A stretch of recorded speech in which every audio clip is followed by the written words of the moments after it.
kilicho wazi ni kwamba sisi tumeamua kusonga mbele na Azimio na vyama tanzu, vyama members wa Azimio, wale ambao wako willing, wale ambao wameamua kuingia kwa serikali pia wako na uhuru. In fact, I remember brothers party DAP wametoa resolution kama hiyo kwamba wanaotaka kuingia kwa serikali wako na uhuru kuingia kwa serikali, lakini sisi tumeamua tutakuwa wapinzani. Naam. Because it's very important for a functioning democracy to have a strong, responsible opposition, and that is what this team is offering. Yes, sir.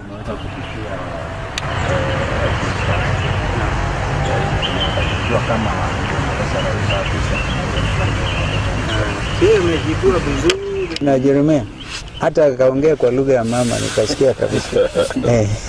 Mtu akipatikana na shida yake ataenda sema hata mimi niliongea na Uhuru jana. Kwa hivyo I don't think that's a way to go. It is very clear, and you are dealing with very responsible leaders who are determined to get rid of the culture of lies in politics. Now, we have a history, by the way, and some of us strongly mentored by Mzee Amelala, Mwai wa Kibaki. So lazima turudishe mahali Kenyan politics ilikuwa. Wewe njiulize kwa mfano,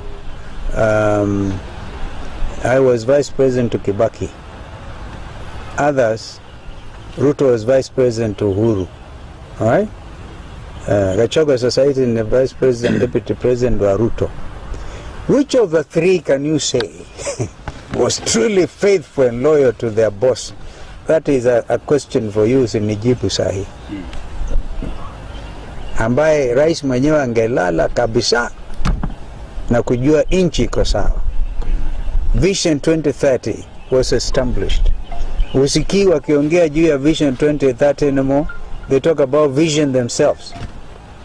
And this is why the Gen Zs have come up and they made it very, very clear.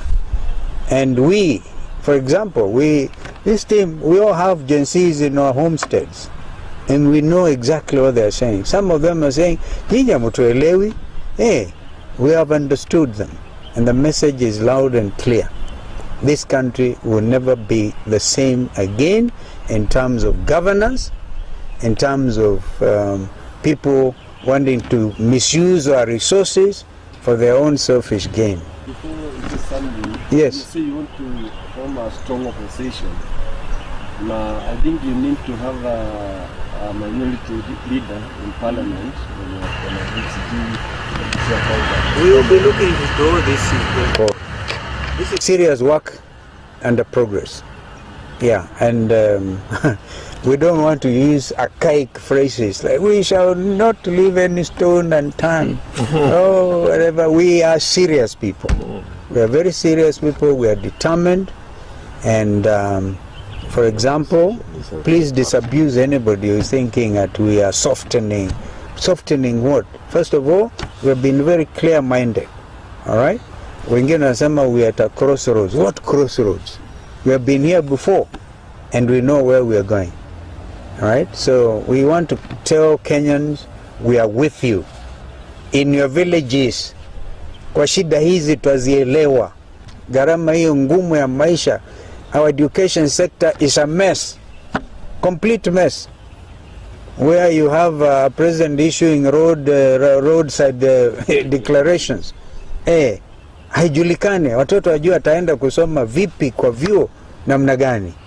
Quality of education is gone down. We have a lot of work to do, and we will do it from opposition, and we will make it clear to Kenyans what we are trying to do. Gen Zs, when they overwhelmingly came out to reject 2024, we tried last year with Jeremiah Kioni that time and our other friends, and we fell short. Brother Gen Z said stay behind, and they brought an amazing change in our country. The Finance Act 2024, the terrible act legislation, is a result of a parliament that has been captured by the executive. The young people said no. In fact, they breached parliament because they went to serve a petition on their legislators. But the police, instead of allowing them to serve the petition, decided to kill them. Some of them were shot dead outside houses of parliament. And we went to see them when some of them were lying in the mortuary. People took the power. Under Article 1 of the Kenyan Constitution, the sovereignty of the Kenyan Republic is vested in the people, and the people can choose to exercise it either directly or through their elected representatives. So what the Gen Zs did was, when they realized that the elected representatives who should carry their mandate or whatever, act on their behalf, when they realized they have been state captured by the executive, they decided to go directly. So as far as some of us are concerned, in terms of legal jurisprudence, people took the power. And no matter what may have happened thereafter, formation of the so-called government, broad-based government, which has not taken into account the concerns of the Gen Z, we think that that is an act of futility. It is a betrayal, actually a betrayal. It's like kicking the youth on their teeth na kuambia mutadu. So this is this government of so-called broad-based government is riding on the death of our children. And nobody has even dared to look behind and say what happened. So from Embu, we want to show solidarity with the people of Embu who came out and demonstrated. The right to demonstrate is guaranteed under the Constitution. Ni right.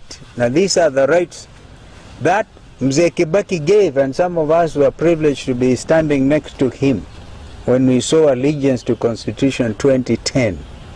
Under Constitution 2010, there are certain basic inalienable rights. You can't take them away. Therefore, these basic rights are what the people of Embu came out to defend. Na mimi nataka tu niseme msiogope, kaeni ngumu. Munaona sasa sisi tumeamua kwamba tutakuwa wapinzani wa dhati bila kusita, kwa sababu nchi yenyewe inatarajia kwamba we stand strong. Na Wakenya, mtuamini, there's a real big trust deficit in this country. The choice is between kuokoa Zakayo na timu yake ama kuokoa Kenya. Sisi tumeamua kuokoa Kenya, na ndio naona tuko hapa leo. Na wengine wenu waliandika huko Nairobi, nataka muwajibu kutoka Embu kwa niaba yangu. Museme yule Kalonzo mlikuwa mnasema ati ame soften position. Ni yule ama ni mwingine? So we are very determined to do the best thing we know for our country. So we will walk this journey and watch as we move. Kenyans will be joining in this movement, a movement for real change. Na change ambayo itakuwa na udanganyifu tena.